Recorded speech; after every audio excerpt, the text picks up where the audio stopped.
ஹல்லேலூயா. கர்த்தருடைய பரிசுத்த நாமத்திற்கு மகிமை உண்டாவதாக. இந்த நாளிலும் இயேசு கிறிஸ்து நமக்கு கொடுக்கிறதான நல்ல வாக்குத்தத்த வார்த்தை ஏசாயா தீர்க்க தரிசன புஸ்தகம் 26வது அதிகாரம் 3வது வசனம். உம்மை உறுதியாய் பற்றி கொண்ட மனதை உடையவன் உம்மையே நம்பி இருக்கிறபடியால் நீர் அவனை பூரண சமாதானத்துடன் காத்துக்கொள்வீர். ஆமேன். உறுதியாய் பற்றி கொள்ளும் மனது கிறிஸ்துவை எல்லா சூழ்நிலையிலும் கர்த்தராகிய இயேசு கிறிஸ்துவை உறுதியாய் பற்றி கொள்ளும் மனதை உடையவர்களை கர்த்தர் என்ன செய்வாராம்? பூரண சமாதானத்துடன் காத்து கொள்வாராம். உண்மையே இயேசுவையே இயேசு கிறிஸ்துவையே நம்பி இருக்கிறபடினால், அவரையே எல்லா சூழ்நிலைகளிலும் நம்பி இருக்கிறபடினால், என்னைக்கோ எப்பவோ எதற்கோ நான் நம்பினேன், கிடைச்சது கிடைக்கல விட்டுட்டேன், அப்படி இல்லாதபடி எல்லா சூழ்நிலைகளிலும் அவரையே உறுதியாய் பற்றி கொள்ளும் மனது, எல்லா சூழ்நிலையிலும் இயேசுவை உறுதியாய் பற்றி கொள்ளும் மனதை உடையவர்களை அவர் பூரண சமாதானத்துடன் காத்து கொள்வாராம். சிலரை பார்த்தீங்கன்னா எல்லாவற்றுக்கும் எந்த காரியத்தை எடுத்தாலும் இயேசுதான் எனக்கு இதை செய்தார், ஏசப்பா இல்லைனா நான் இல்லை, அவர் தான் எனக்கு இதை செய்தார், நான் பார்க்கறது எல்லாம் ஏசப்பா எனக்கு கொடுத்த ஆசீர்வாதம் அப்படின்னு சொல்லி எல்லாவற்றிலும் தன்னை முக்கியப்படுத்தாதபடி, தன் பலனை, தன்னுடைய காரியத்தை நான் தான் இதை செஞ்சேன் அப்படின்னு சொல்லாதபடி இயேசு கிறிஸ்து தான், அவர் தான் அப்படின்னு சொல்லி அவர் மூலமாக தான் எனக்கு எல்லான்னு சொல்லிட்டு இயேசுவே சொல்லுவாங்க, அவரையே பற்றி பிடிச்சிட்டு இருப்பாங்க உறுதியாய். அப்படிப்பட்ட ஜனங்களே இங்கே நீங்களும் கூட நானும் அப்படித்தான் சொல்கிறீங்களா? அப்போது கர்த்தராகிய இயேசு கிறிஸ்து உங்களுக்கு தான் இந்த வார்த்தையை கொடுக்கிறார். உங்களை பார்த்து தான் இயேசப்பா சொல்கிறார், நீ என்னை உறுதியாய் பற்றி கொண்ட மனதையுடையவளாய் நீ இருப்பதனால உன்னை நான் என்ன செய்வேன்? பூரண சமாதானத்துடன் காத்துக்கொள்வேன் என்று சொல்லி கர்த்தர் இந்த நாளில் வாக்கு கொடுக்கிறார். ஆகவே நீங்கள் கவலைப்படாதீங்க, சோர்ந்து போகாதீங்க.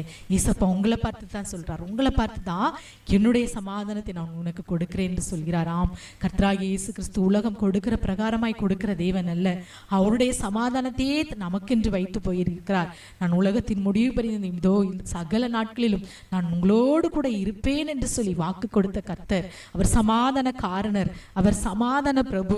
நமக்கு சமாதானத்தை உண்டு பண்ணும் ஆக்கினை அவர் மேலதான் வந்ததாம். ஆகவே அவர் நமக்கு பூரண சமாதானத்தை தருவார். அவரை உறுதியாய் பற்றி கொண்ட மனதையுடையவர்களாய் நீங்க எல்லா சூழ்நிலைகளிலும் அவரை நம்பி இருப்பதை அவர் அறிவார்.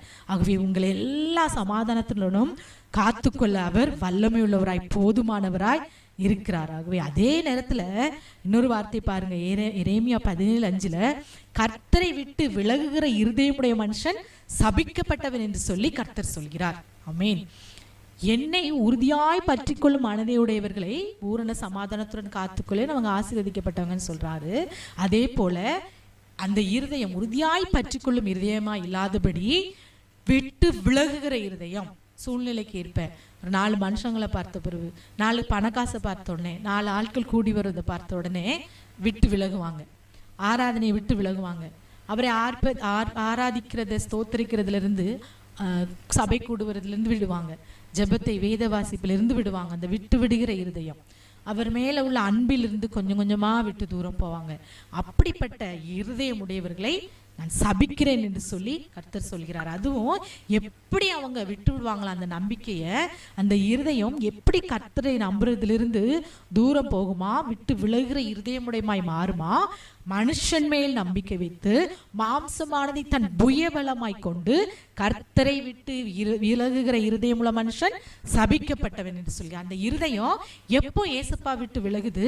மாம்சமான மனுஷர்களை, உலக காரியங்களை புயபலமாய் மாம்சமானவைகளின் மேல் நம்பிக்கை வைத்து, மாம்சமானதை தன் புயபலமாய், எனக்கு புயபலன், எனக்கு பேக்ரவுண்டு, எனக்கு பலனாய், என் சொந்தம் இருக்கு, என் பந்தம் இருக்கு, என் படிப்பு இருக்கு, என் வேலை இருக்கு, என்னுடைய காரியம் இருக்கு என்று சொல்லி உலகத்தின் காரியங்களை நாம் வைத்திருக்கிற அந்த நபர்களை எல்லாம் அப்படிப்பட்டவங்களாம் தான் கர்த்தரை விட்டு விலகுகிற இருதயம் உள்ளவர்கள் என்று வேதம் சொல்கிறது. அப்படிப்பட்டவர்களை கர்த்தர் சபிப்பேன் என்று சொல்கிறார். ஆமென். இந்த வேளையிலும் நம்ம நம்பிக்கை யார் மேல் இருக்கிறது? கிறிஸ்துவின் மேல் இருக்கிறதா, இல்ல உலகத்தின் மேல், மாம்சமான காரியத்தின் மேல், உலக காரியங்களின் மேல் இருக்கிறதா?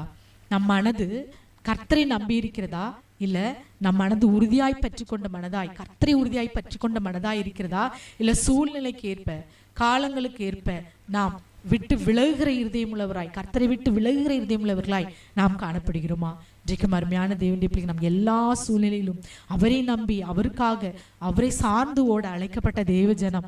ஆகவே அதை உணர்ந்தவர்களா, இயேசப்பா நான் எல்லா சூழ்நிலையிலும் உம்மை நம்பி இருக்கிறதே நீர் அறிவீர் தகப்பனே. உம்மை விட்டு விலகுகிற இருதயம் எனக்கு வேண்டாம், உம்மை உறுதியாய் பற்றிக்கொள்ள மனதையுடையவர்களாய் என்னை நீர் மாற்றும் என்று சொல்லி எல்லாரும் கண்களை மூடி ஜெபிப்போம். அப்பா உம்மை நாங்கள் நன்றியோடு ஸ்தோத்திரிக்கிறோம் தகப்பனே. இந்த சூழ்நிலையிலும் இந்த வேலையிலும் கூட கர்த்தாவே எங்களோடு ஜெபிக்கிற எல்லா சூழ்நிலையிலும் உம்மை உறுதியாய் பற்றி கொண்ட மனதையுடையவர்களாய் ஜெபிக்கிற பிள்ளைகளுடைய வாழ்க்கையில் நம்பி இருக்கிற பற்றி கொண்டு இருக்கிற எந்தெந்த காரியத்துக்கெல்லாம் உண்மையில் நம்பிக்கை வைத்து நீர் எனக்கு செய்வீர் என்று சொல்லி நம்பி முழு மனதோடும் நம்பிக்கொண்டிருக்கிற பிள்ளைகளுடைய வாழ்க்கையில் அவங்க முன்னிருக்கிற காரியத்தை செய்யும்படியான திராணியும் பலனையும் நீர் கட்டளையிடுங்கப்பா. உண்மையே நம்பி இருக்கிற ஜனம், நம்புகிறவர்களே ஒரு நாள் வெட்கப்பட்டு போக விடமாட்டேன் என்று சொல்லியிருக்கிறீங்களப்பா. வெட்கப்படும் சூழ்நிலைகள் வராதபடி அப்பா கூட இருந்து பார்க்கிற பிள்ளைகள் கண்களிலே அப்பா பிள்ளைகள் ஒரு நாள் வெட்கப்பட்டு போய்விடாதபடி நீ தலை நிமிரச் செய்யுங்கப்பா. நிமிரச் செய்து பெரிய காரியங்களை செய்யுங்க. இயேசுவே உம்மை ஸ்தோத்திரிக்கிறோம் அப்பா. ஹல்லேலூயா.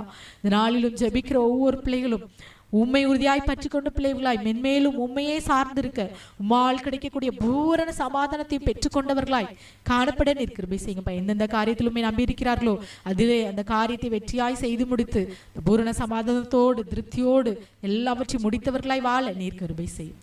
சகல துதிகன மகிமையெல்லாம் உமக்கே செலுத்துகிறோம். மீட்பர் இயேசுவின் நாமத்தில் ஜெபிக்கிறோம் நல்ல பிதாவே. ஆமேன் ஆமேன்.